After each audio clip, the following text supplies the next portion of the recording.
আচ্ছা, কখনো কি এটা ভেবে দেখেছেন, যারা পাপ করে, যারা অন্যায় করে, তারাই বেশি ধনী হয়, তারাই বেশি সুখী এবং তাদের কাছেই বেশি ধন সম্পদ থাকে। ভগবান যেন তাদেরকে ভরে ভরে সুখ দিয়েছে, তারা যা চায় তাই পেয়ে যায়। কিন্তু এত পাপ করার পরেও ভগবান কেন তাদেরকে এত সুখ, এত ধন সম্পদ দেয়? চলুন আজকের এই ভিডিওতে জানা যাক। আসলে ভগবান ব্রহ্মা একদিন পুরো পৃথিবীকে সৃষ্টি করছিলেন। তখন ভগবান ব্রহ্মা একে একে তৈরি করছিল সত্যযুগ, ত্রেতা যুগ, দ্বাপর যুগ এবং কলি যুগ। নিজের এই সৃষ্টি দেখে ব্রহ্মা একদম পুরো অবাক হয়ে গেলেন, কারণ কলি ছিল ভিন্ন, অন্ধকারে ভরা এক সত্তা। এইটা দেখে ব্রহ্মা কলিকে কাছে ডাকলেন। কলি তখন এক অদ্ভুত রূপে ভগবান ব্রহ্মার কাছে এসে দাঁড়ালেন। তার মুখে ছিল বিষ এবং চোখে ছিল লালসা, শরীরে ক্লেশ, ক্রোধ আর আলস্যের ছায়া ভরেছিল। কলির এক হাতে ছিল জীব আর এক হাতে ছিল নিজের দেহের লজ্জা। তখন ভগবান ব্রহ্মা তাকে প্রশ্ন করলেন বা জিজ্ঞাসা করলেন যে তুমি এই অবস্থাতে কেন দাঁড়িয়ে আছো? তখন কলি উত্তর দিলেন, যে মানুষ নিজের ভাষা, বাক্য আর কামনাকে নিয়ন্ত্রণে রাখবেন, সত্য পথে চলবে আর ভগবানের নাম নেবে, সে হবে আমার সব থেকে বড় শত্রু। কিন্তু যারা অন্যায় করে ধন অর্জন করবে, মিথ্যা বলবে,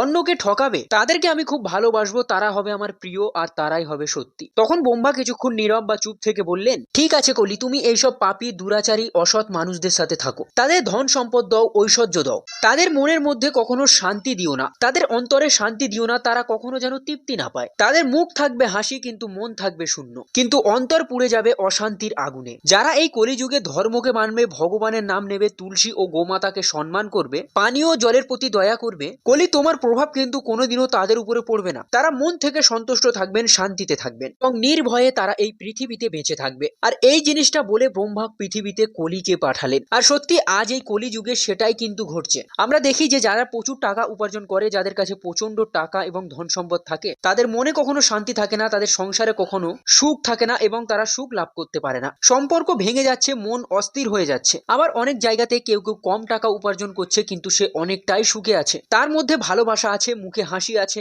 স্বর্গ বা নরক কিন্তু বেশি দূরে নয়, এই জীবনেই কিন্তু সবকিছু আছে। যার কাছে টাকা আছে, সুখ আছে, শান্তি আছে, সে স্বর্গে থাকে। যার কাছে সামান্য টাকা আছে, মনে শান্তি আছে, ঘরে ভালোবাসা আছে, সেও কিন্তু স্বর্গে আছে। যার কাছে প্রচুর টাকা, ধন দৌলত আছে, তার মনে কিন্তু শান্তি নেই, সেই আছে নরকে। এই কথাটা আপনারা জানতেন কিনা অবশ্যই কমেন্টে বলবেন। আর হ্যাঁ, ভিডিওটি ভালো লেগে থাকলে লাইক করে ভিডিওটিকে শেয়ার করে দেবেন। কমেন্টে জয় শ্রী হরি বা জয় শ্রী কৃষ্ণা লিখতে একদমই ভুলবেন না।